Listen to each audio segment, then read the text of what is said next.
Shalom from Jerusalem. It's been about 3 weeks since we last did a video, and there's a lot happened in 3 weeks here. I guess I want to talk a little bit about why it's taken me so long to get this video out.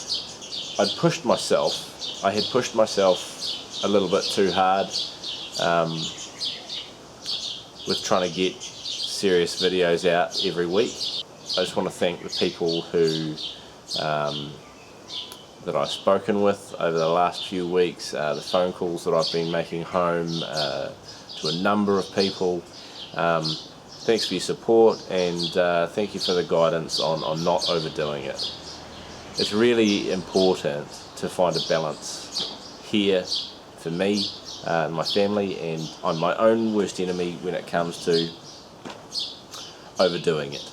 I was also trying to outdo myself on each video I was doing. I was trying to do each video slightly better, and that's just way too much. What I really want to focus on is getting short messages regularly, even if it's just me talking to the camera, out so that you guys can see what we're up to, and keep us in your prayers. Keep Jerusalem in your prayers. That we need. It was about 3 weeks ago now that Maddie had a incident.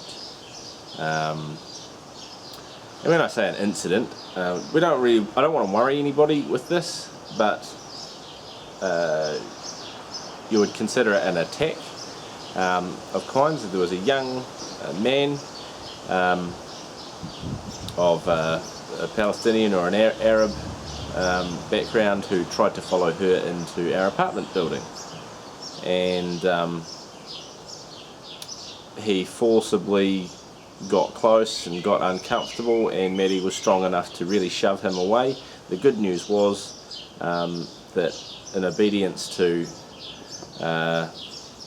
God's leading or God's prompting, one of the girls here at Bridges of Peace had gifted us a pepper spray, which Maddie had attached to her keys and was carrying with her. And so after giving this young man a good shove off in her protective mother mode, and Maddie is a strong woman, so thank the Lord for that, she also held the pepper spray in his face, and while she didn't let it off, it was enough for him to decide that he'd had enough and he was going to go home. Maddie called me as soon as it happened, and I was on my way home, and I was sitting on the bus, and I was just praying, Lord, keep my family safe, because I can't. And we wonder sometimes why God puts us through these sorts of things, why it even happened, and what we got out of it ultimately was to be prepared. Now, Maddie's obviously replayed that situation again and again and again in her mind, and she knows exactly what she'll do next time differently to this time. I myself, I just have to give over to the Lord my family. I couldn't be there to protect her, and maybe I wouldn't have even been able to anyway. It's God that does the protecting. God is our strength and our refuge, and it is in Him whom we seek. We've been able to share the story. We've been able to tell others to be prepared. If there are other young women around here, we've encouraged them to get their pepper spray and have it on them, because it could happen, and next time results could be worse if you're not prepared. So we considered this a preparing thing. I know that some people were thinking, why were we even coming to Israel? What about safety? And again, I fall back on the fact that God is our strength and our refuge, and God is our safety. God is who will provide and protect us. How do we know that God will protect us? We have this peace, and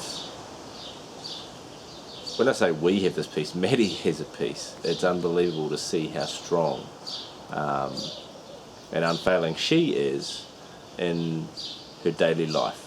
The next day she was out again at the park with her friends. We will not submit to the fear of man. Proverbs 29:25. Fear of man will prove to be a snare, but whoever trusts in the Lord is kept safe. We trust God, and we're committed to doing His work here in Israel, and He's given us a peace, and He's given us protection, and He prepares us and He disciplines us, and all ultimately for His glory. So praise the Lord. Things could have been a lot worse, and they weren't. So that was a real challenge, but we moved on really quickly from that. Life goes on, and we're enjoying it. We're enjoying life here. It is challenging, do not get me wrong. It is really tough, and there's always the threat from terror organisations here in Israel. And when you see and read what Hamas and Hezbollah and Iran are up to, their purpose for existing is death to Israel. Just recently, we've had a bus bombing. Now, the only person that died in that bus bombing was the bomber himself. Now that, as far as I'm concerned, is all to the glory of God.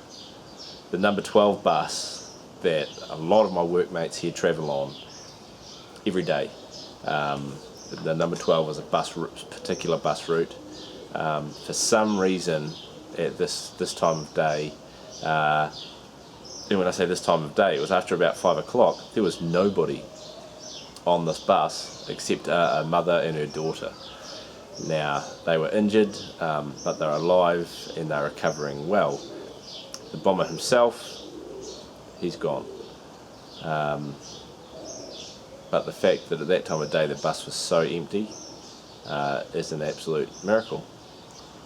Another example of how God keeps us safe. When you put all this together, Maddie being attacked as she tries to enter our home while she's with our children, a man blowing himself up on the bus trying to kill others with him, Hamas digging tunnels to infiltrate from Gaza into Israel for the purposes of warfare. Yeah, those things you're not going to get probably at home. Well, the thing that surpasses understanding is the peace that we have about being here, and this calling to serve here with Bridges as they support the Jewish community, as we give the underprivileged food, as we feed them, as we deliver food packages to Holocaust survivors, as we feed needy children, we supply them with clothing and school wears. We're taking teams into parks and kindergartens, run down neighbourhoods, and we're completely transforming them just through a bit of garden care and a good coat of paint and some general handyman services. We're seeing real results, and all for the purpose of showing and acting in a Christ-like way, serving through love, and just showing the Jewish community and the people here that we as Christians are here to love them.